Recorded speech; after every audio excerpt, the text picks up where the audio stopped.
یہ ایک سادہ سا گھر تھا۔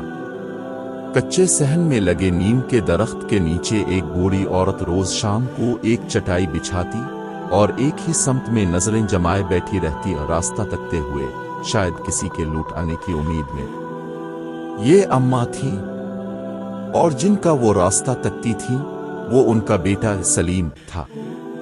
سلیم شہر جا چکا تھا، پہلے تعلیم کے لیے، پھر نوکری کے لیے، اور پھر شاید سب کچھ بھول کر صرف دنیا کمانے کے لیے۔ اماں نے سلیم کے بچپن میں سب کچھ قربان کر دیا تھا، اپنے خواب، اپنی نیند، اپنی صحت۔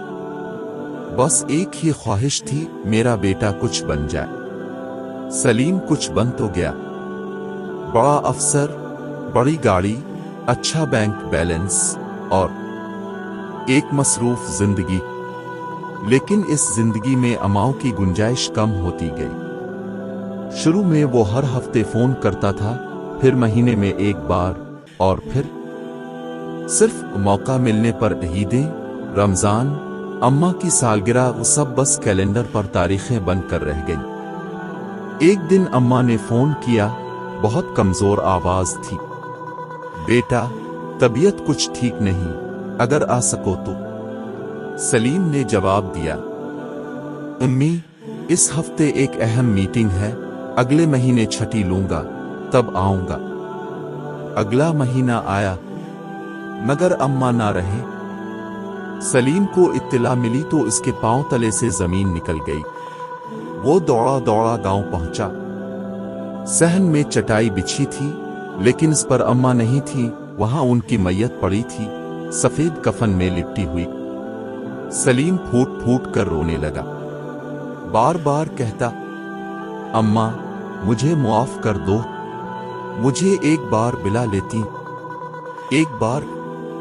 لیکن اب خاموشی تھی، وہ خاموشی جس میں ماں کی ساری محرومی، ساری دعائیں اور ساری قربانیاں دفن تھیں۔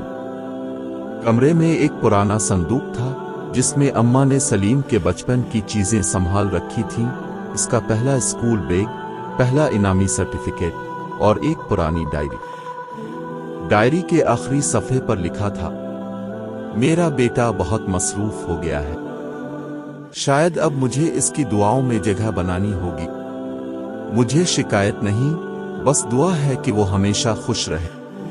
اگر میں نہ رہوں تو اسے کہنا۔ ماں نے مرتے دم تک اسے یاد رکھا۔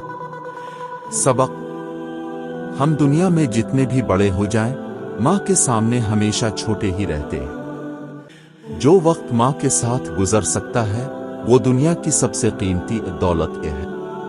ماں کے جیتے جی وقت نکالی، کیونکہ ایک وقت ایسا آتا ہے جب قبر پر جا کر ہم صرف یہ کہہ سکتے ہیں، ماں، مجھے معاف کر دینا،